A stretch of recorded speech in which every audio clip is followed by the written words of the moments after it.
Entonces vamos a tomar la divina enseñanza esta mañana, este tiempo, porque necesitamos aprender mucho es mucho. Al final, después de la enseñanza, que traigo a través de un audio, quiero entonces que ustedes, si quieren hacer preguntas, las hagan, y al final también les comparto otra información adicional que queda no registrado en cámaras, pero bien todos los amigos y contactos que quieran saber más sobre esta información pueden buscarme allí en el canal de YouTube citando Joseph Iván Usa, o en la página de Facebook Iglesia de Jesucristo Pueblo de Dios. Entonces dice la Santa Escritura en Primera de Corintios capítulo 2. Solo vamos a leerlo, hermanas, hermanos, solo vamos a leerlo para que tengan comprensión de lo que dice la Escritura, pero tenemos que profundizar cada día más. Dice entonces Primera de Corintios capítulo 2 del versículo 6 en adelante. Vamos a leer algunos versículos, solo leerlos. Dice el 6 por lo menos: sin embargo, hablamos sabiduría entre los que han alcanzado madurez, y sabiduría no de este siglo, ni de los príncipes de este siglo que perecen. Cuando habla de príncipes de este siglo, también habla de predicadores que son de renombre, pero que no entendieron la revelación, y si no vienen a la verdadera ilustración y la verdadera enseñanza por el Espíritu de Dios, van a perecer, porque siempre van a estar en las mismas vueltas, en el mismo desierto. Dice el versículo 7: mas hablamos sabiduría de Yahweh. Amén. ¿Cómo llama nuestro Dios? Yahweh. En misterio, diga misterio, la sabiduría oculta. Por eso lo voy leyendo casi que deletreado: la sabiduría oculta, la cual Yahweh predestinó antes de los siglos para nuestra gloria. Yo estoy hablando con gente entendida. Gloria a Dios. La que ninguno de los príncipes de este siglo conoció, porque si la hubieran conocido, nunca habrían crucificado al Señor de gloria. Antes bien, mire que está escrito, ¿no? Pero póngale cuidado a esto aquí. Quiero detenerme un poquitico aquí. Dice que está escrito. Amén. Está escrito. Entonces, si todo lo que Dios nos va a revelar por su Santo Espíritu y ha sido oculto, ¿dónde vamos a encontrar la información de todo eso que está escrito? Allí es el punto donde tenemos que estar nosotros velando y muy atentos para que no nos roben la información que Dios ahorita en estos últimos tiempos está permitiendo que sea ¿qué? Desclasificada. Amén, iglesia. Está escrito, ¿cierto que dice que está escrito? Cosas que ojo no vio, ni oído oyó. Yo sé que hay cosas en sus oídos que usted no las ha escuchado todavía, se lo aseguro. Ni han subido en el corazón del hombre, sino son las que Dios ha preparado para los que le aman. Aquí hay revelación, hermano. Ahorita vamos a ver, ¿sí? Dice, pero Yahweh, nuestro Dios, nos la reveló a nosotros. Diga, Él me la quiso revelar a mí por su Santo Espíritu, porque su Santo Espíritu todo lo escudriña, aún lo profundo del Padre Yahweh. ¿Sí? Ahora pase al 12. Y nosotros no hemos recibido el espíritu del mundo, sino el espíritu que proviene de Yahweh. ¿De dónde es que proviene su Santo Espíritu?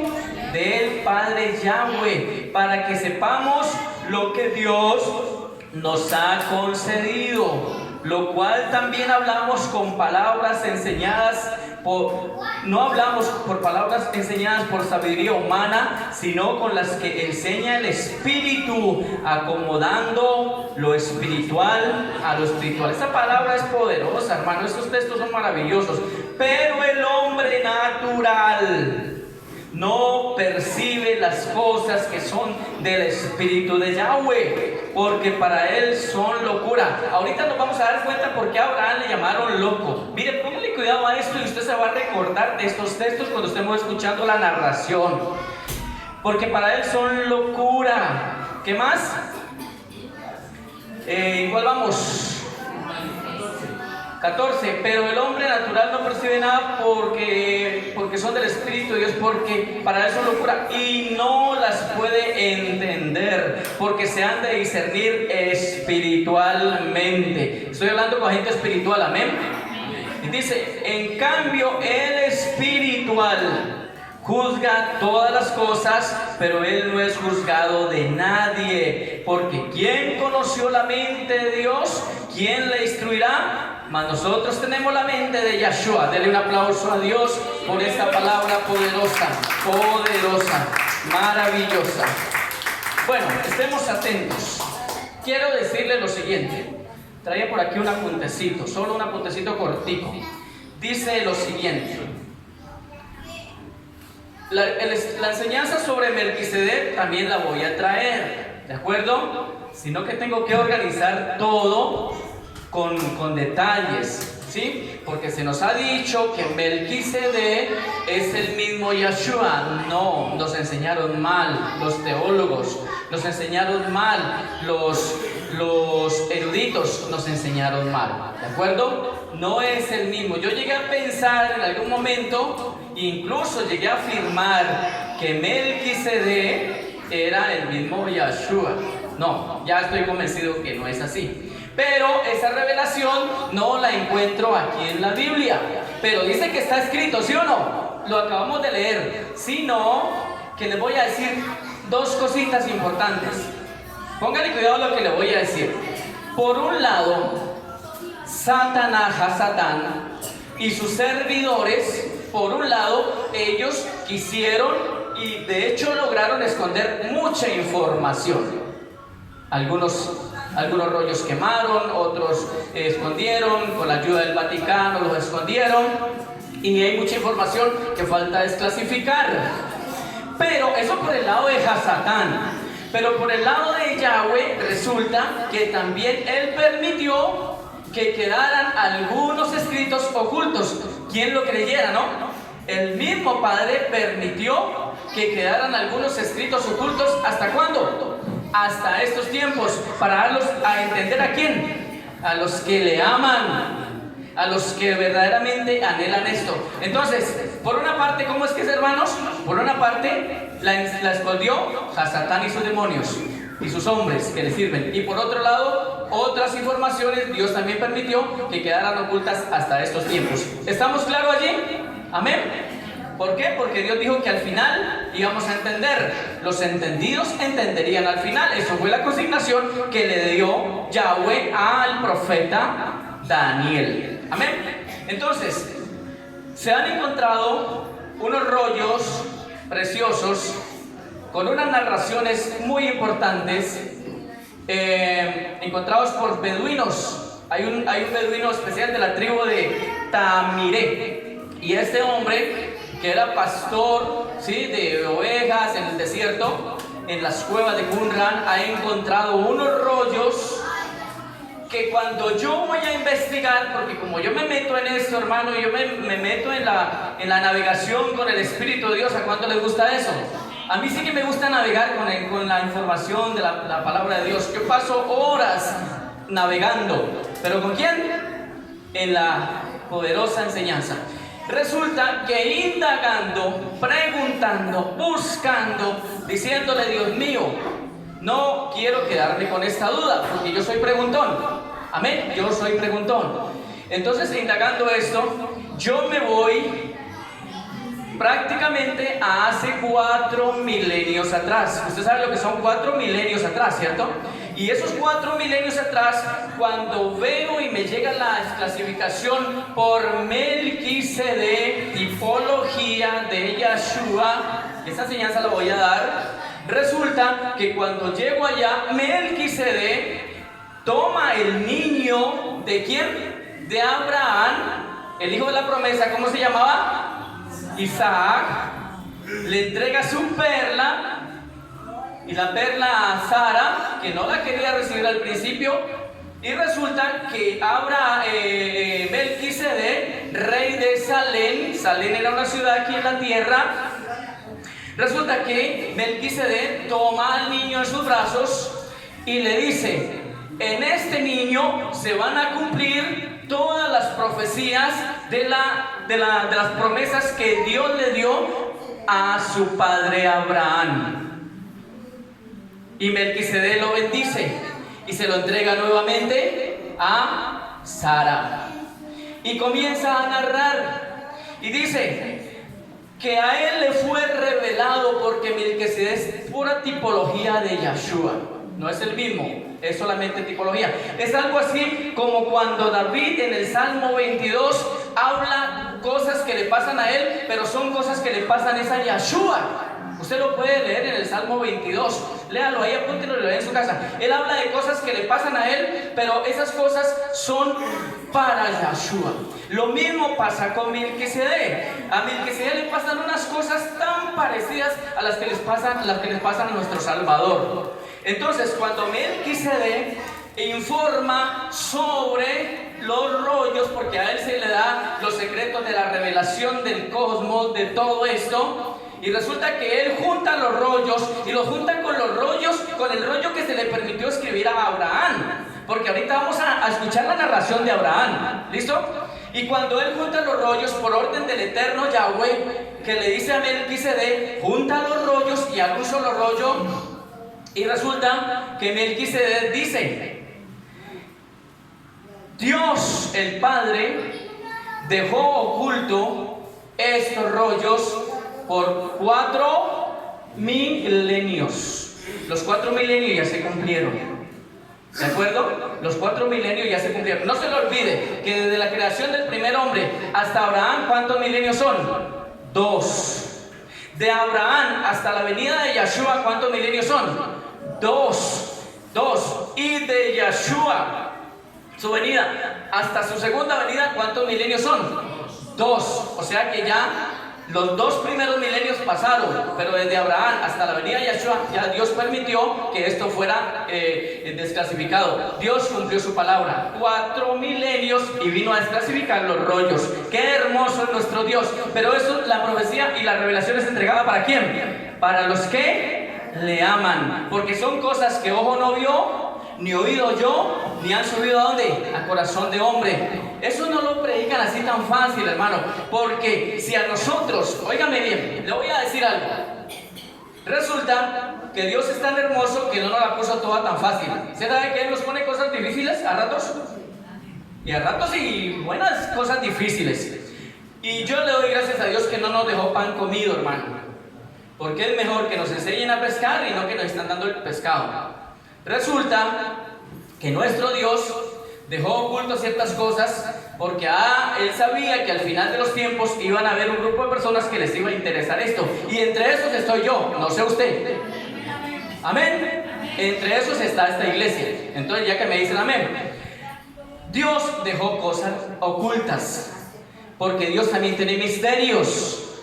Y por eso Pablo nos dice aquí, digo, misterio. Y hay una cantidad de misterios en la Biblia, pero desclasificarlos es lo que tenemos que nosotros luchar por eso, trabajar por eso, porque Dios nos lo revela por su Santo Espíritu, por la chequina del eterno Dios. Amén, eterno, amén, Dios es poderoso. Bueno, gloria a Dios.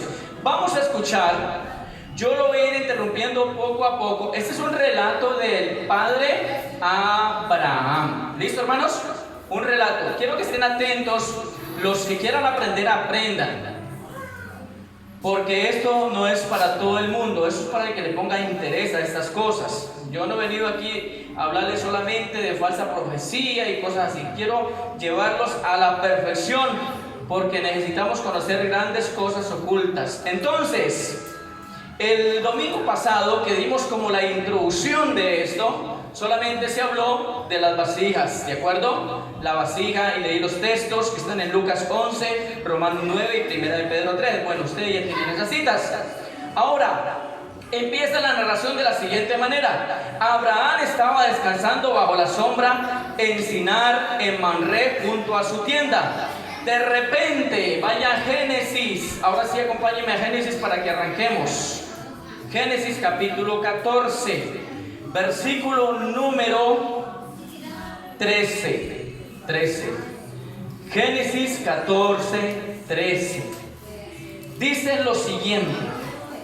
Vino uno de los que escaparon y lo anunció a Abraham el hebreo. Hebreo es porque él es de la tierra de Hebrón. Y hebreo significa el que avanza, el que le cree a Dios, el que es bendecido por Dios. Y dice que habitaba en el encinar de Mamre, el amorreo, hermano de Escol y hermano de Aner, los cuales eran aliados de Abraham. Este hombre llegó con una información, póngale cuidado, llegó con una información y esta noticia turbó a Abraham a tal punto que comenzó a planear cómo iba a rescatar ¿a quién? A su sobrino que lo habían ¿qué? Secuestrado. Póngale cuidado a la narración, lo voy a ir deteniendo poco a poco para ir haciendo algunas explicaciones y confirmándole con algunos contextos. Gloria sea a Dios. Capítulo 1.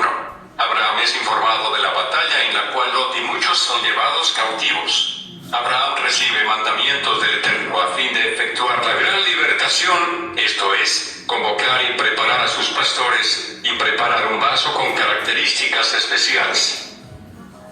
1. Estaba descansando bajo la sombra del roble de Mamre junto a mi tienda, cuando vi llegar apresuradamente a uno de los siervos de mi sobrino Lot. Casi sin aliento, él comenzó a relatarme sobre la tragedia. Hubo el día anterior una batalla entre las ciudades de la planicie, implicando a 4 reyes contra 5. Como resultado, Sodoma fue derrotada y muchos de sus habitantes llevados cautivos, entre ellos mi sobrino Lot. La noticia me dejó muy afligido, pues al mismo tiempo en que sentía que era preciso salir en su ayuda, me veía fragilizado, sin ninguna condición. 2. Siempre fui un hombre pacífico y detesto a aquellos que derraman sangre. Tengo muchos siervos, pero pocos saben manejar espadas y lanzas, pues desde la infancia han sido entrenados como pastores.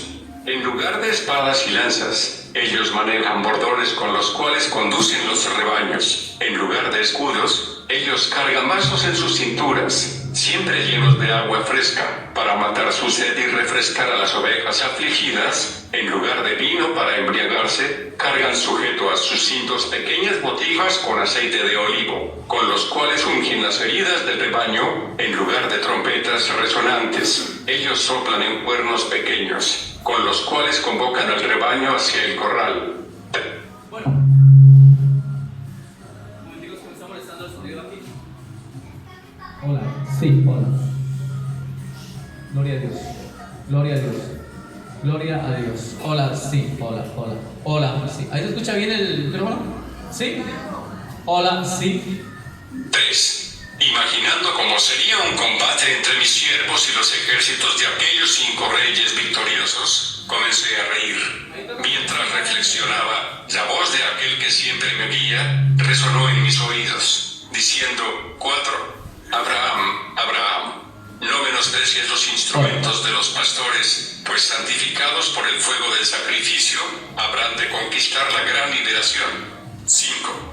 El Eterno comenzó a darme órdenes, haciéndome avanzar por la fe, sin saber cómo tal liberación habría de realizarse. 6. El primer paso fue la convocación de todos los pastores que, dejando a sus rebaños, se dirigieron al roble de Mamre, trayendo sus instrumentos pastorales. Eran en total 600 pastores. 7. Ordené que vaciaran los jarros, colocando en ellos el aceite de la botija. 8. Después de cumplir ellos esta orden, pedí que tomara cada uno la lana de una oveja, mezclándola con el aceite de los jarros. 9. Después de estas cosas, Yahweh me mandó tomar un vaso grande de barro, llenándolo hasta la mitad con el aceite de olivo. 10. Al concluir esta tarea, el Señor me mandó hacer una larga mecha de lana, enroscando la mitad dentro del aceite y dejando la otra parte apresada encima del vaso. 11. Después de estas cosas, Yahweh le ordenó encender la mecha con el fuego del altar. Bueno, hasta ahí que han entendido. Les voy a ir como apoyando acá, porque pues el video corre un poco rápido. Póngale cuidado a esto. Cuando les llegó la noticia a Abraham de que su sobrino y la familia de él y esa gente habían sido prisioneros por estos reyes que fueron y pelearon contra las tierras, la Sodoma y donde habitaban pues Lot, se angustió y comenzó a hacer un plan para ir a rescatar a su sobrino y a su gente. Pero resulta que Abraham era un hombre inexperto en guerra. O sea, usted no ve a Abraham luchando como luchaban los reyes antiguamente, ni era un experto en guerra y mucho menos tenía armamento. Entonces Abraham comienza a meditar. Dice, bueno, los ejércitos de esos 5 reyes están súper armados, son poderosos. Y resulta que nosotros, ciérrame aquí por favor esa puerta y esta ventana para que el sonido de allá no altere, porque es una música muy maluca ahí. Entonces resulta, aquí la ventana también, mi hermano, aquí. Resulta que Abraham comenzó a diseñar o a pensar en un plan para ir a rescatar a su sobrino. Pero resulta que no tenía ese armamento, no tenía conocimiento en guerra y no tenía cómo hacerlo. Cuando él estaba meditando y dice, bueno, son 5 reyes, cada rey con su ejército poderoso, armados, expertos en guerra. Y él se pone a mirar a sus pastores. Tenía 600 pastores, pero eran pastores ¿de qué? De ovejas, de cabras, de camellos, de gente, de labrador de la tierra.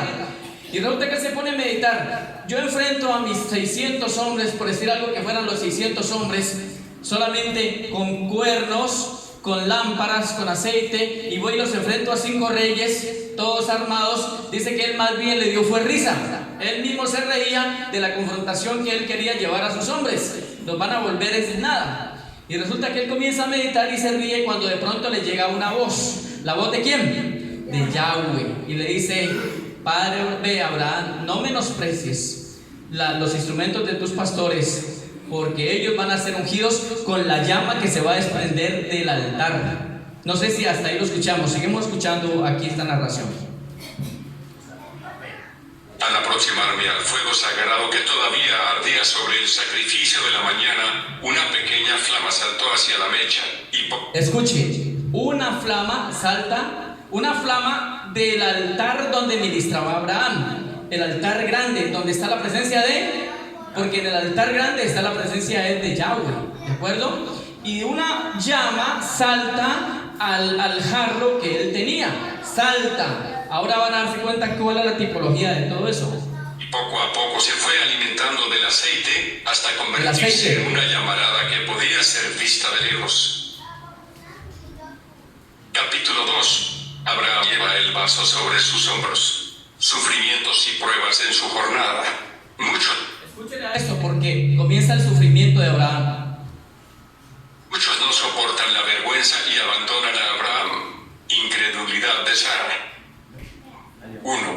Con el vaso en los hombros, inicié una caminata rumbo a las ciudades de la planicie, siendo acompañado por los pastores. Luego comenzaron a surgir escarnecedores que, al verme con aquel vaso incandescente en pleno día, comenzaron a decir que yo estaba loco.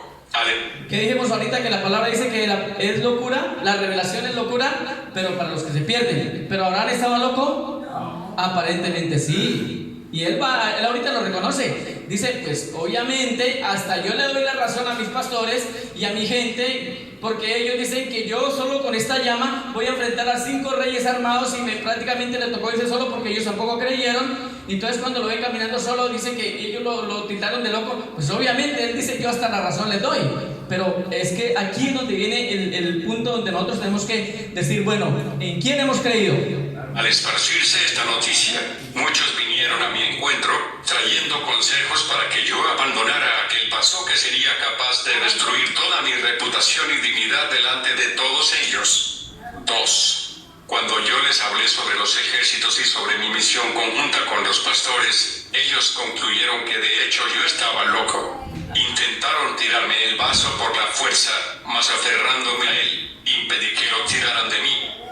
Esto me recuerda en alguna oportunidad que estaba en una convención y viene el llamado apóstol y me intenta arrebatar la Biblia. Yo les he contado eso, ¿cierto? Él intenta arrebatarme la Biblia y quitármela.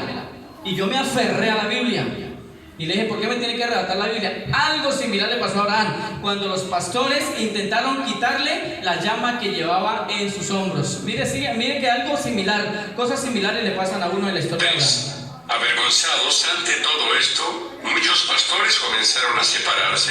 Algunos regresaron hacia sus tiendas, mientras que otros se unieron a aquellos que se reían de mi comportamiento extraño. 4. Sintiéndome solo con aquel pesado vaso sobre los hombros, comencé a angustiarme. Anhelaba encontrar a alguien con quien pudiera compartir mi experiencia, mas todos me lanzaban miradas de desaprobación. 5. Me acordé de Sara, mi amada esposa. En obediencia a la voz de Yahweh habíamos transitado por muchos caminos, estando Sara siempre a mi lado, animándome a proseguir precisamente en los momentos más difíciles. Con certeza Sara me traería consuelo y fuerzas para continuar firme, conduciendo el vaso de la salvación.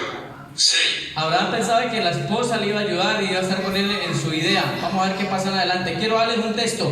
Lucas capítulo 9, 23 dice: si alguno quiere venir en pos de mí, niéguese, tome su cruz. Abraham lo que llevaba era una cruz, hermano, o sea, una llama que representaba toda la burla, las críticas, el menosprecio.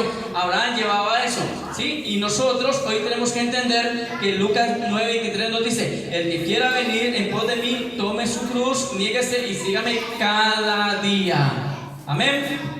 6. Mientras que avanzaba por el camino pensando en Sara, la vi en medio de la multitud. Al dirigirme a ella, me vi sorprendido y desalentado al ver en sus ojos el mismo menosprecio de aquellos que me llamaban loco por conducir en pleno día la llama que se había desprendido del altar.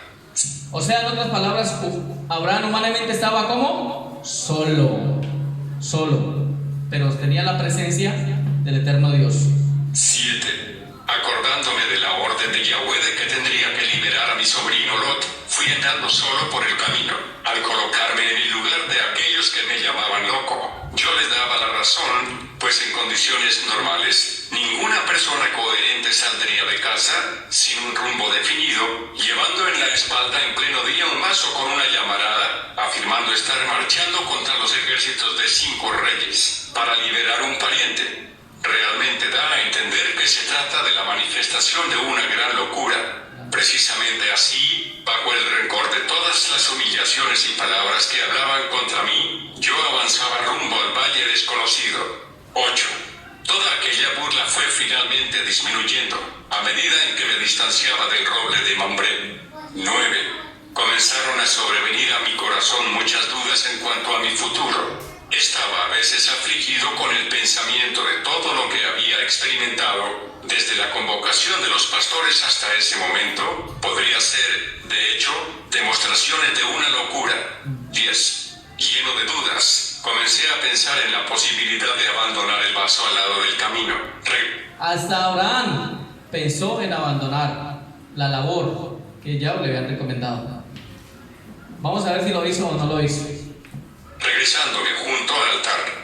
Esos eran los consejos de algunos pastores y amigos que, condolidos de mi soledad, todavía venían a mi encuentro, aconsejándome a que volviera. Allí decían que yo podría conquistar nuevamente la confianza de los pastores, volviendo a ser, quizás, hasta el mismo sacerdote honrado como antes lo era. Sobre el altar, decían que había un fuego mucho mayor que aquel que yo cargaba en los hombros. 11. Estaba a punto de regresar, cuando Sara vino a mi encuentro, contándome sobre el desprecio que muchos pastores lanzaban contra mí. Ella estaba consternada, pues toda aquella deshonra recaía también sobre ella, al punto de no sentir más deseos de permanecer junto a aquel altar. 12. Después de alertarme, Sara comenzó a hablarme de un plan. Podríamos, quizás, mudarnos a una ciudad distante. Oigan, los planes de Sara, o sea, como desviando los de Dios.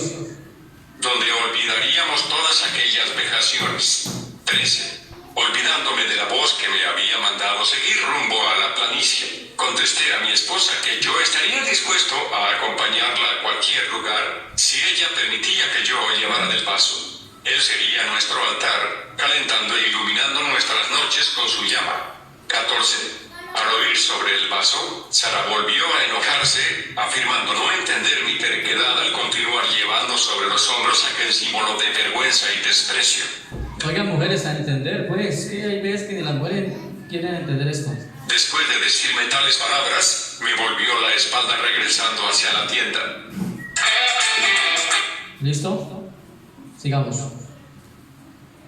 Capítulo 3. Abraham entiende el significado del vaso. Abraham protege a la pequeña llama de los fríos vientos. Bueno, la pequeña llama que luego se vuelve grande, Mateo capítulo 10, versículo 34 al 39.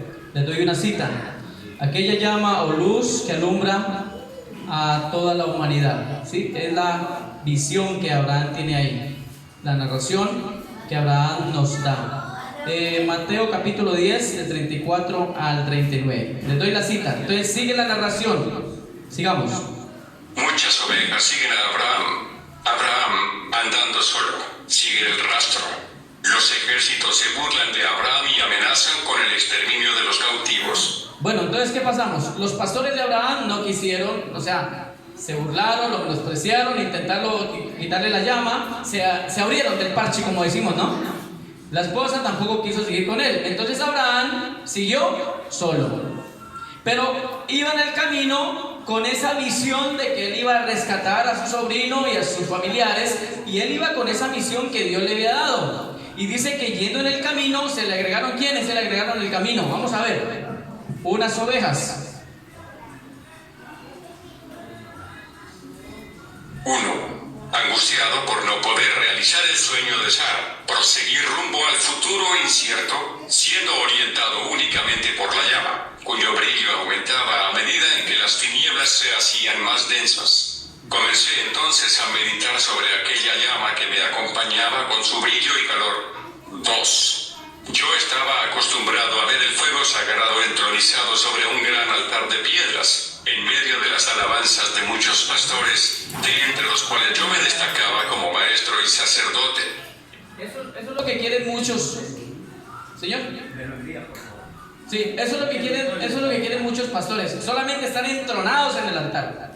No quieren ir a rescatar, a traer liberación a la gente. No quieren, no, o sea, aquí estamos, aquí soy honrado yo, aquí soy el pastor honrado, aquí soy el ministro honrado, aquí me aplauden, aquí estoy bien, aquí estoy cómodo. Eso es lo que quieren muchos. Pero Abraham no quiso eso, miren, y eso le trajo gran bendición. En aquellos momentos de adoración, yo me vestía con los mejores mantos y hacía la pregunta de realizar el sacrificio solamente cuando todos mis siervos estuviesen reunidos a mi alrededor para que escuchasen mis consejos y advertencias. En la hora del sacrificio, yo levantaba hacia el cielo mi espada desenvainada y, con palabras amedrentadoras, proclamaba la grandeza del Señor de los ejércitos, el Dios todopoderoso que domina sobre los cielos y la tierra. Vibrando la espada en el aire en un movimiento amenazador, yo representaba delante de mis pastores la imagen de un Dios severo que siempre está listo para repeler cualquier confrontación. Después de esa demostración de soberanía y poder, tomaba yo una oveja de las manos de un pastor y la amarraba sobre el altar. Para que estuviese bien clara la ira divina, pinchaba yo sobre su cuello, golpeándola severamente, hasta verla perecer. En aquel momento yo descendía del altar y permanecía esperando el fuego sagrado que jamás dejó de manifestarse sobre el sacrificio. 3. Yo había aprendido desde la infancia a reverenciar el fuego sagrado, creyendo que ello era una revelación visible de Yahweh, el gran Dios invisible. Hasta entonces, yo lo veía como un fuego único e indivisible. Ahora, al transportar en un humilde carro la llama que se había desprendido del altar, mis pensamientos se agitaban con el surgimiento de un nuevo concepto sobre el Creador, el concepto de un Dios sufridor que es capaz de desprenderse del gran Yahweh, representado por el fuego sagrado. ¿Qué representaba entonces la llama que llevaba Abraham? Sí, pero ¿qué representaba la llama o ese fuego sagrado? El mismo Dios aquí. El mismo Yahshua, su hijo, que se desprendió del Dios eterno para venir en rescate de la humanidad, de los perdidos, de los secuestrados, de los prisioneros.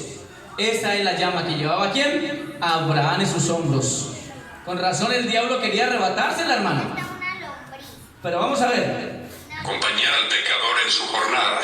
4. Arrepentido, me postré delante del vaso y lloré amargamente.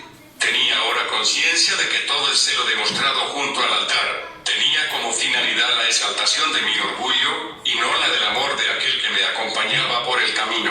5. Súbitamente se me... Pastores orgullosos, ¿cierto? Solamente quieren la honra para ellos, sentirse ellos aplaudidos, ellos afamados, pero no quieren ir a llevarle la honra y la gloria a Dios. Me grabó en la mente la convicción de que aquella pequeña llama que se había desprendido del fuego sagrado era una representación del Mesías, que se desprendería del gran Yahweh para ser el Dios con nosotros, compañero en todas nuestras... Ojo, porque en los rollos, en los escritos aparece Yahweh, Yahweh, Yahweh, no aparece Jehová ni otro nombre, Yahweh. Nuestras jornadas. Al sobrevenirme esta convicción, la llama se alegró, tornándose más brillante y calurosa. 6. Con el corazón transformado, proseguí por el camino rumbo al valle, llevando en los hombros el jarro que me había traído después de tanto desprecio, la alegría de una nueva revelación sobre el carácter del Creador. 7. Momentos difíciles comenzaron a surgir en mi camino, cuando fríos vientos venidos del mar salado comenzaron a arremeterse contra la pequeña llama, procurando apagarla. Yo la amparaba con mi cuerpo, andando muchas veces de lado e igualmente de espalda, mas siempre avanzando rumbo al valle. 8. Al romper la luz del día, me encontré a un paso de la planicie. Comencé a encontrar por el camino muchos rebaños que eran conducidos por rudos pastores. A medida en que avanzaba entre ellos, surgían tumultos y confusiones, pues muchas ovejas y cabras se asustaban con mi vaso ardiente, dispersándose por todas partes. Esto hizo que la mayoría de los pastores ¿Sabe cuándo se dispersan las ovejas ante un verdadero siervo de Dios? Cuando los pastores los han informado mal. Cuando llega con palabra de revelación, la gente como que dice, no, esto no es, porque nunca fueron enseñados como Dios manda. Eso le pasaba a estas ovejitas, pero miren más adelante. Estuviesen irritados contra mi presencia en su medio. 9. Sabiendo que no podría permanecer retenido en ese valle, proseguí de frente rumbo a Sodoma. Mientras que avanzaba, comenzó a suceder algo interesante. Muchas ovejas, tiernas y sumisas, comenzaron a acompañarme. Eran pocas al principio, pero poco a poco su número fue aumentando hasta... Ovejas tiernas y sumisas, gente que ama la palabra de Dios y que se sujeta. Hermanos, pongámosle atención a esto. Hasta que comencé a caminar con dificultad, debido al gran número de ovejas que me seguían.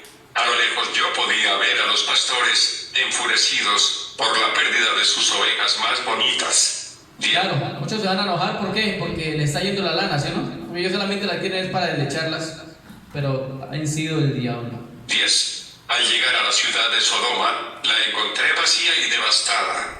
Siguiendo los rastros dejados por los ejércitos y por la multitud de cautivos, fui aproximándome cada vez más al blanco de mi misión. Al llegar a la campiña de Dan, pude avistar a lo lejos el gran campamento de los soldados, al pie de una colina. Sin prisa, me encaminé hacia allá, conduciendo a mi nuevo rebaño. 11. Desde lo alto del monte, pude observar el campamento en toda su extensión. Había millares de soldados conmemorando su victoria, mientras que centenares de cautivos yacían amontonados en medio del campamento, humillados y sin esperanza. Ante esa escena, estuve imaginando cómo se podría realizar la liberación. 2. Estaban los soldados celebrando, logramos conquistar todas las ciudades, vencimos a los 4 reyes, tenemos las riquezas, primero que estaban tomando, divirtiendo y gozándose, y Abraham llegó solo y comenzó a pensar, bueno, ¿y cómo voy a hacer yo acá?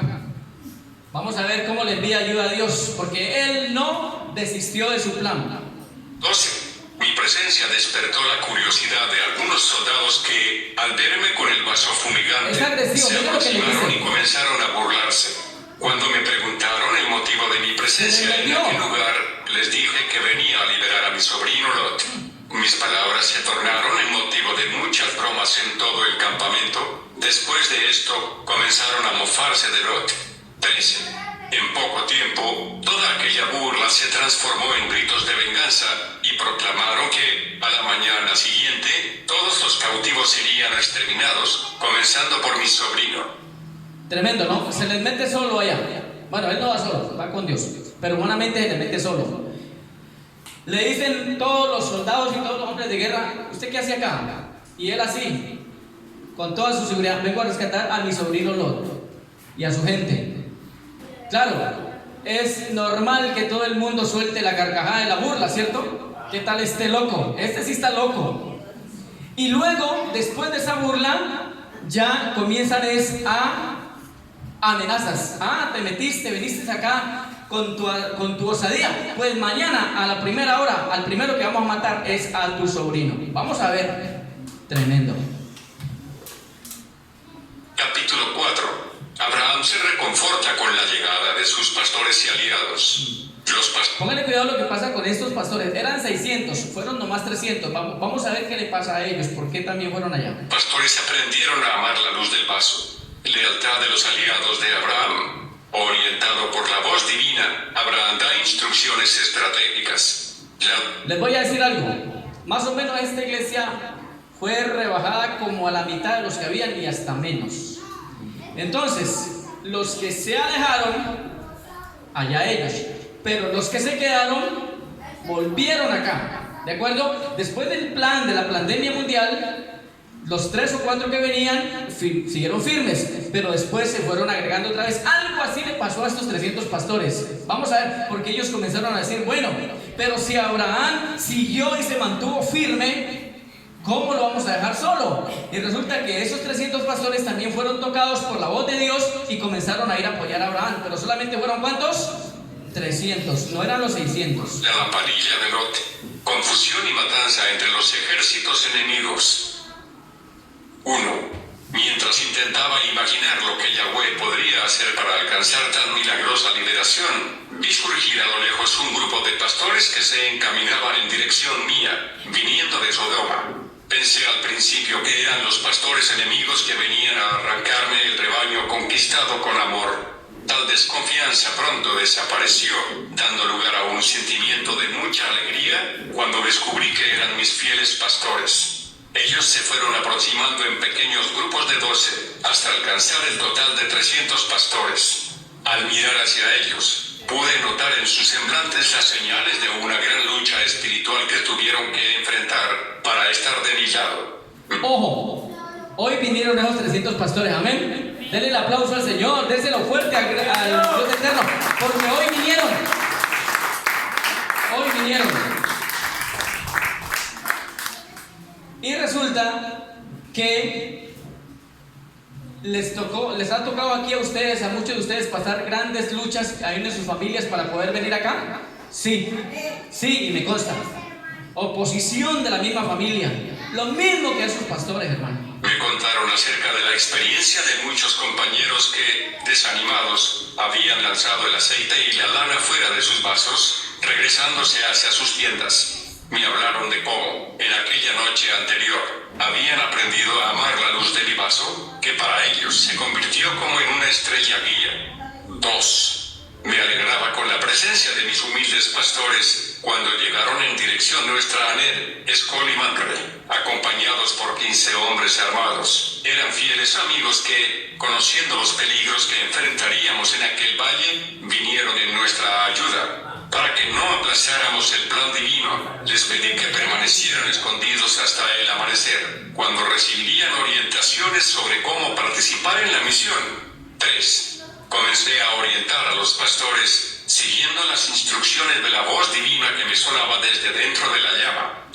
Por eso, déjense orientar, hombre. Acá no le estamos trayendo palabra para engañarlos. Es palabra renueva, es palabra de más profundidad. Pero aquí no está pretendiendo engañar a nadie, hermano. Aquí estamos con la visión que Dios le dio a Abraham. Amén. Téngalo por seguro, hermano. Aquí no vamos con engaños. La primera tarea de los pastores sería cuidar del rebaño hasta el anochecer. 4. Al volver, ordené que amarraran las madejas de lana empapadas en aceite en la punta de sus bordones, colocándolo dentro de los vasos que deberían mantenerse suspendidos, boca abajo. 5. Comencé a encenderlos con el fuego de mi llamarada, hasta que las 300 antorchas estuvieron ardiendo, aunque ocultas en el interior de aquellos vasos. 6.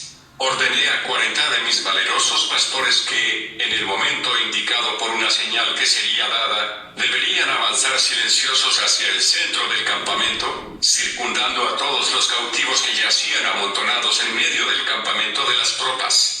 Al mismo tiempo, los 260 pastores restantes deberían rodear todo el campamento.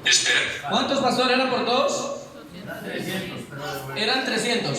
40 iban a... 40 fueron al centro, donde estaban los secuestrados, los otros 200. Pero ¿por qué? Vaya un momentico a Génesis capítulo número 14, en el versículo número 14, donde habla de 318. Mire, ¿por qué yo considero toda esta información que ha aparecido fidedigna? Porque todo me concuerda. Cuando yo llevo, es como el libro de Enoc. Cuando yo lo comparé con la Biblia, hermano, todo me concuerda.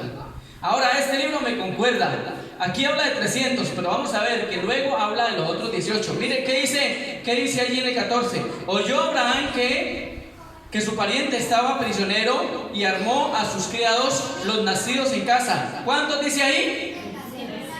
318. Hasta ahorita van ¿cuántos apenas? 300. 260 alrededor y 40. 300. Vamos a ver los otros 18 si aparecen. Si aparecen, esto es real, hermano.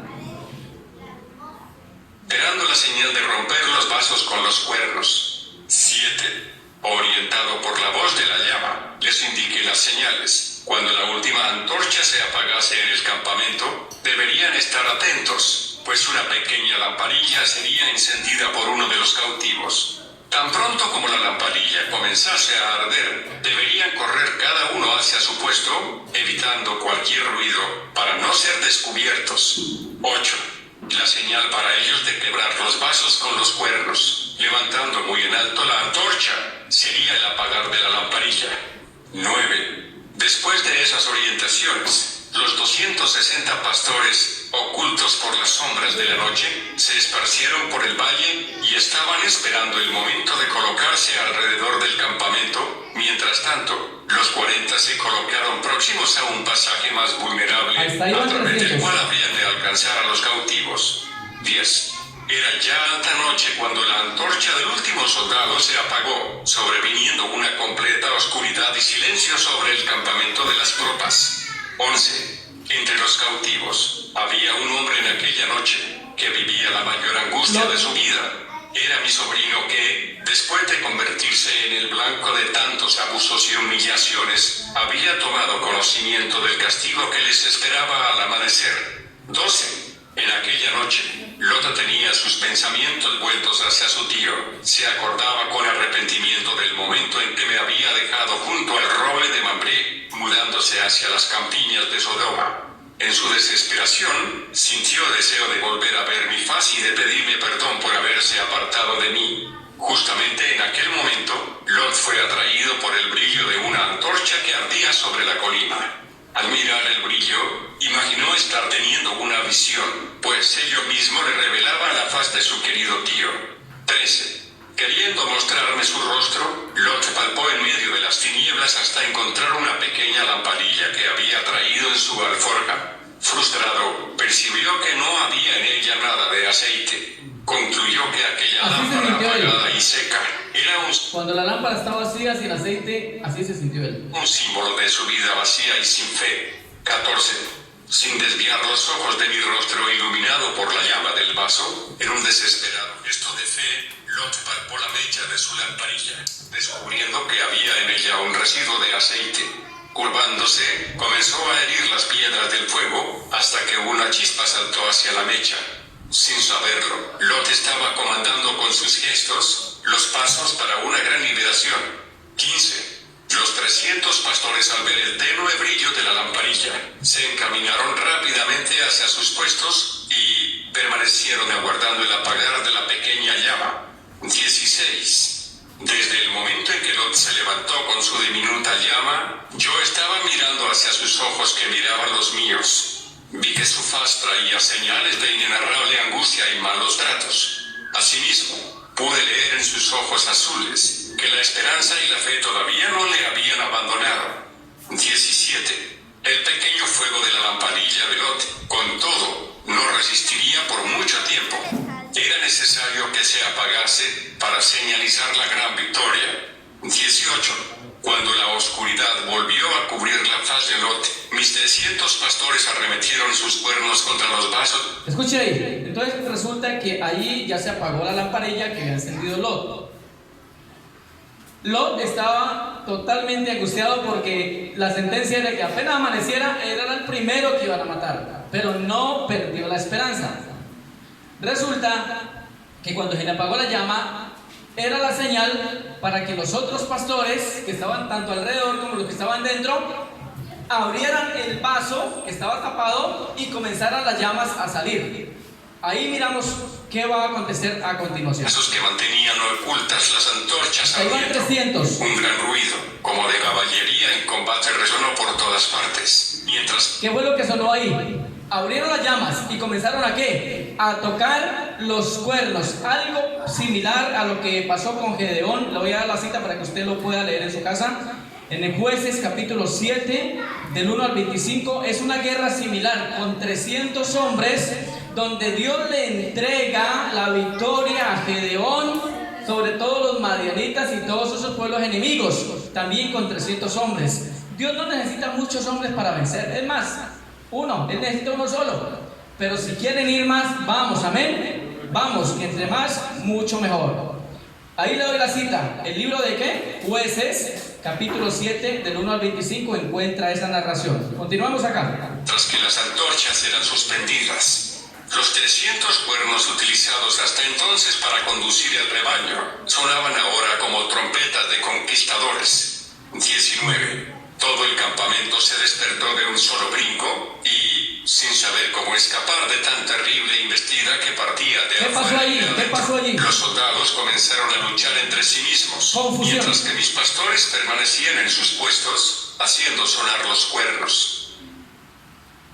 Despertaron bruscamente, no sabían qué hacer. Ellos dijeron, nos atacaron y comenzaron a atacarse entre ellos, porque así actúa Dios. También fue con Gedeón y también va a ser al final, donde dice que las naciones se enfrentarán a Dios, pero ellos mismos se van a acabar. ¿De acuerdo? Dios simplemente envía la palabra porque Dios es todopoderoso. 20. Los cautivos estuvieron muy espantados al principio, mas poco a poco fueron tomando conciencia de la gran liberación que estaba operándose en su favor.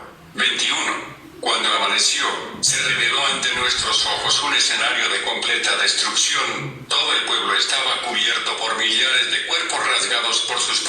Al amanecer, muertos. Eso mismo va a suceder por causa de la mala doctrina o la mala enseñanza de las doctrinas. Entonces, en los postreros tiempos, también por la falsa doctrina o por la mala enseñanza de la doctrina, Se enfrentan. van a enfrentar ellos mismos, entre sí mismos. Se enfrentan entre el mismo pueblo cristiano, se enfrentan. Ya vemos pueblo enfrentado. Amén. Sí, por lo menos ayer pasé por dos partes. Dice que predicando con tapabocas. Quiten esos tapabocas, hombre, en el miedo. Por acá uno no se lo quiso quitar, por acá otro se lo quitó. Por lo menos hizo caso. No sé por qué andan predicando con miedo. Sus propias espadas y lanzas. Solamente unos pocos consiguieron huir de aquel campamento de muerte, mas fueron perseguidos por mis 18 aliados que estaban armados. ¿Completó? ¿Es perfecta la palabra? Dice que eran 318. Hasta ahí nomás iban 300. ¿Ya sabe qué pasó con los otros 18? Eran aliados. Se habían armado y persiguieron a los que escaparon. O sea, hermano, con Dios todo es completo. Siendo alcanzados en Obá, que está a la izquierda de Damasco, mientras tanto, los cautivos, ahora liberados, recuperaban todas las riquezas de que habían sido saqueados por los enemigos. Recuperaron todo.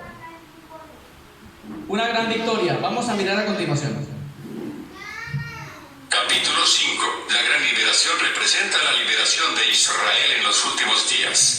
Abraham descubre que la gran liberación se concretizó en Rosh Hashanah. Abraham predica la fe en el Mesías a los cautivos liberados, invitándoles a purificarse en agua. Solo 3 lo aceptan.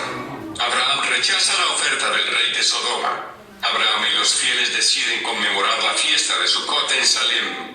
Las perlas del vaso. Bienvenida festiva en Salem. Bueno, escúchenme lo siguiente.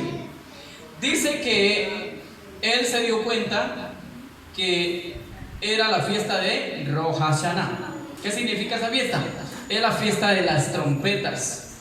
Por eso es que sonaron los cuernos, las trompetas, para que hubiera liberación. El verdadero arrebatamiento va a ser a la final trompeta. Eso va a ser un trompeta. Es una cosa impresionante, hermano, que levanta a los muertos al final de la gran tribulación. ¿Tuvo que haber tribulación para que salieran libres? Claro, tuvo que haber tribulación. Lot pasó esa noche angustiosa y todos los demás. Hubo gran tribulación para ellos. Al final, al amanecer, vino la liberación. ¿De acuerdo? En Rosh Hashanah. Y de ahí también conmemoraron la fiesta del perdón. Para poder entrar ¿a dónde? A Sucot. Miremos. El encuentro de Abraham y Melquisedec. 1. De la cima de la colina. En tanto que yo vibraba con la alegría de los cautivos en aquella mañana de liberación, oí la voz de Yahweh hablándome de en medio de la llama. 2. Esta liberación que hoy se concretiza representa la liberación que he de operar en los últimos días, salvando a los remanentes de tus hijos del cerco de numerosas naciones que se aliarán a con el propósito de destruirlos. En aquel día en que triunfaren sobre mi pueblo, mi indignación será muy grande, y contenderé contra él por medio de la peste y de la sangre, lluvia inundante, grandes rocas de granizo, fuego y azufre haré caer sobre él, sobre sus tropas y sobre sus muchos pueblos que estuvieren con él. Así yo me engrandeceré, justificaré mi santidad y me daré a conocer a los ojos de muchas naciones, y sabrán que yo soy el Señor. Y sobre la casa de David y sobre los habitantes de Jerusalén derramaré el espíritu de gracias y de súplicas. Mirarán hacia mí a quien traspasaron, y harán lamentación como quien se lamenta por un hijo unigénito, y llorarán por él como quien llora amargamente por el primogénito. En aquel día habrá una fuente abierta para la casa de David y para los habitantes de Jerusalén, para remover el pecado y la impureza. 3. Consciente de la importancia histórica de aquel día de liberación, tomé un calendario y miré con sorpresa, pues era Rosh Hashanah, o día de las trompetas. ¿Listo, hermanos? Hasta ahí va la narración. Rápidamente. La visión que se le dio a Abraham la llevó a cabo. Prácticamente él solo le tocó empujar la visión. Después vino ayuda, porque Dios envía ayuda. Pero los pastores que vinieron también les tocó pasar sus pruebas. Me imagino cuántas luchas les tocó pasar en su casa, aún con sus propias esposas, para poder unirse a ese loco que iba solo por allá con una llama. Listo. Fue la liberación. Se concretó. Vino el rescate. Y justo pasa. Eso tiene que ser de Dios, hermano. Eso no puede ser de nadie más. Si no, eso no es tan perfecto. No sería tan exacto. Justo se da la liberación en la fiesta de Rosh Hashanah. Justo. Y de ahí ya se conmemora lo que es la fiesta del perdón para poder entrar a Sucot, que es en representación del milenio o del estado eterno. Amén. Todo esto es maravilloso, hermano. Y yo le digo algo, hay mucha más revelación. Sino que es que para yo poder dar información acá y traerla y grabarla y subirla y publicarla, yo tengo que pasar esto por la prueba, ¿de acuerdo? Yo no puedo ir como que emocionado publicando algo por publicar. No, hermano, esto es con revelación de lo alto. Amén, iglesia.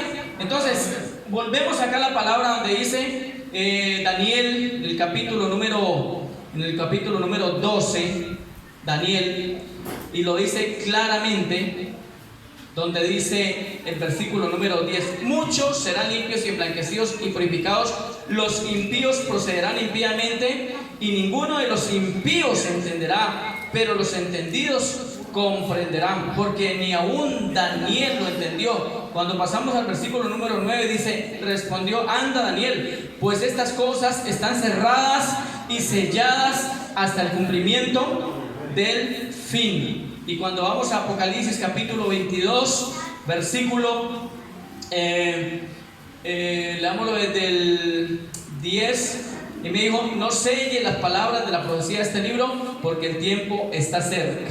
¿De acuerdo? Vemos aquí la revelación cumplida, hermano.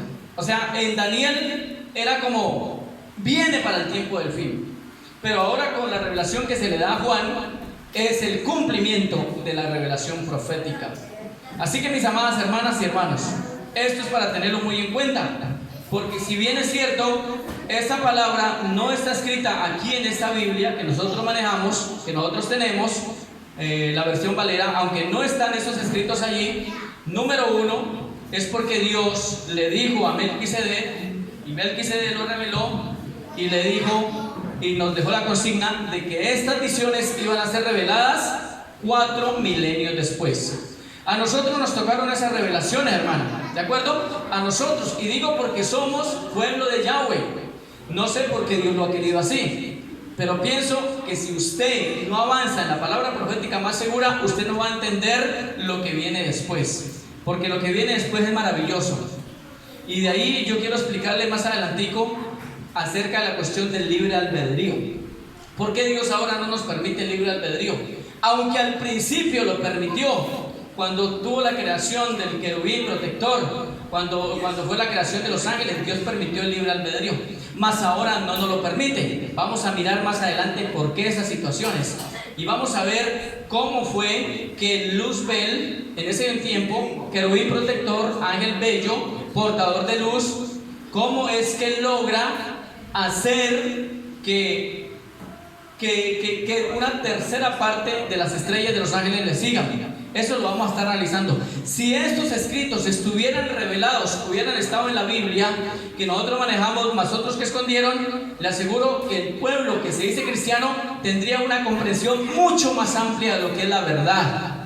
Pero Dios dejó reservadas algunas cosas para el final, pero otras cosas las ocultaron ellos, ¿de acuerdo? Pero quiero que esté agradecido con Dios y agradecida, porque Dios nos está dando revelación que verdaderamente va a ser juzgada y criticada. ¿Por quién? Por los eruditos. ¿Por qué? Porque ellos declararon estos libros apócrifos. Ellos dicen que estos libros que no aparecen según ellos en este canon bíblico de la Biblia que nosotros manejamos, según ellos son escritos apócrifos, es decir, de apostasía. Pero resulta que todo no es apócrifo, aunque hay una versión, la versión popular, o Dios habla hoy, que es la versión católica, tiene unos libros apócrifos. Esos sí son apócrifos, pero hay otros libros que se están dando hoy a conocer porque Yahweh así lo quiere. Esos no son apócrifos. Por decir algo, a todos no le podemos llamar apócrifo, amén. Solamente es lo que es apócrifo, el resto no. El resto es revelación de lo alto, amén. Así que si no han entendido, denle un aplauso al Dios Todopoderoso. Hermanita, me colabora ahí, por favor.